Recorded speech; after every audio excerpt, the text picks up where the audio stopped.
Hello, sports fans. This is Steven here for JustMyPicks.com, and I'm bringing you a special AFC West breakdown. We're going through division by division, telling you who you need to look into next season, whether it's your favorite team or whether you're betting on sports.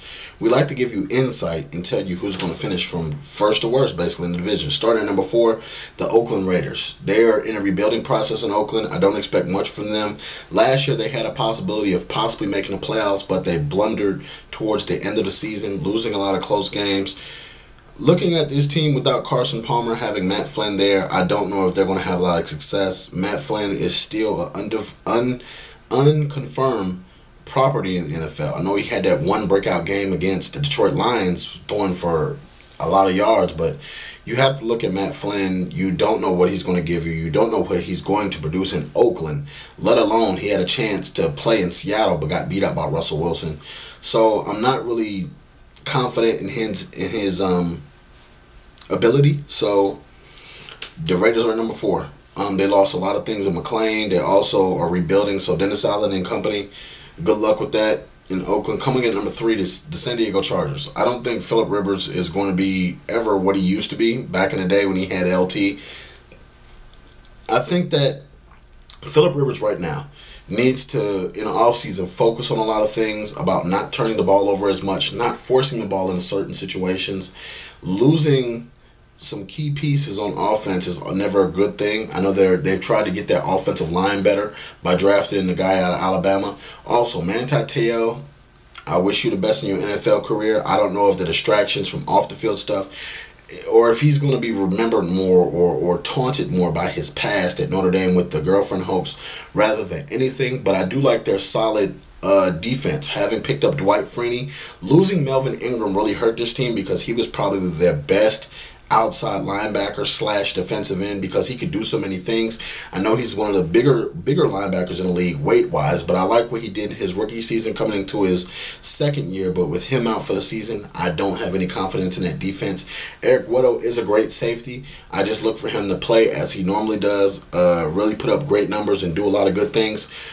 Moving North Turner was a move they should have did 2 years ago, and I think that stunted their growth as a team. I think that moving forward they will have a chance to bounce back and do a lot of good things, but the third in the division is as high as I see them going because you have to look at the improvements around their league.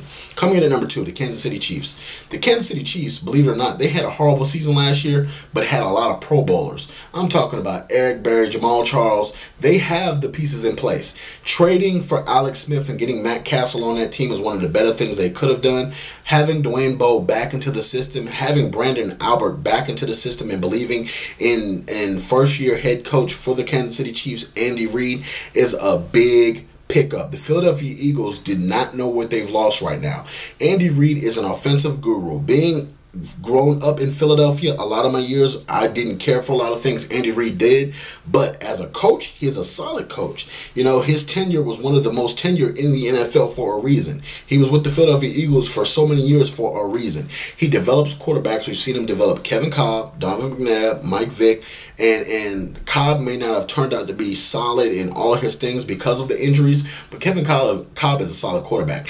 Alex Smith not taking a lot of chances already and being safe with the football is only going to add better production to what he can do. Andy Reid now has weapons around him to where he can go to a Baldwin, he can go to a Dwayne Bowe, or he can hand the ball off to Jamal Charles or Dexter McCluster. He has options around him. The Kansas City Chiefs are on the rise, and they are putting all teams in the AFC West on notice. And as soon as that defense gets healthy again and you have Flowers back there, Eric Berry, Derek Johnson, you have a Pro Bowl caliber defense. Also having Poe on the defensive line, also having what is his name? Tamba Hali. You have a lot of weapons on defense and on offense. This offensive line, they got the best, I think, in my opinion, the best offensive line in the draft this year, going number 1 overall. So for me, this is going to be an outstanding team. You are going to see improvements by leaps and bounds, and I expect the Kansas City Chiefs to make the playoffs in their first year under head coach Andy Reid and with Alex Smith coming from the San Francisco 49ers. And coming in at number 1, the Denver Broncos. It is no surprise Peyton Manning is a machine. Having Demaryius Thomas, having Wes Welker now, having Eric Decker, having Noshawn Moreno, also getting Monty Ball in the round that they got him was a value pick. It was almost like getting a first round draft caliber player in the second round. You know, the Denver Broncos may have lost Domerville on defense, but you still have Von Miller, the second best pass rusher in the NFL. He's still developing as a linebacker. He's still doing a lot of great things, but having John Fox be a defensive guru on that team and having Peyton Manning as your offensive guru on that team, it's only going to create better stuff. And they would have possibly been in the Super Bowl if it wasn't for that mistake the safety made late in that game against the Baltimore Ravens. But I'm picking the Denver Broncos to win this division and possibly challenge for a Super Bowl going into next season.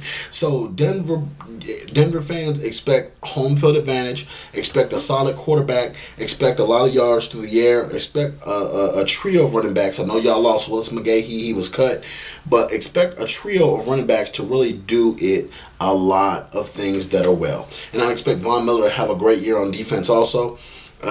You can check me out at justmypicks.com. This has been the breakdown of the AFC West, division by division. We're going through and making all those selections. Also, follow me on Twitter at justmypicks.tv. Also, check out my YouTube channel and please subscribe. YouTube.com/justmypicks.tv. Also, please share and comment on all my videos. Thank you very much and God bless.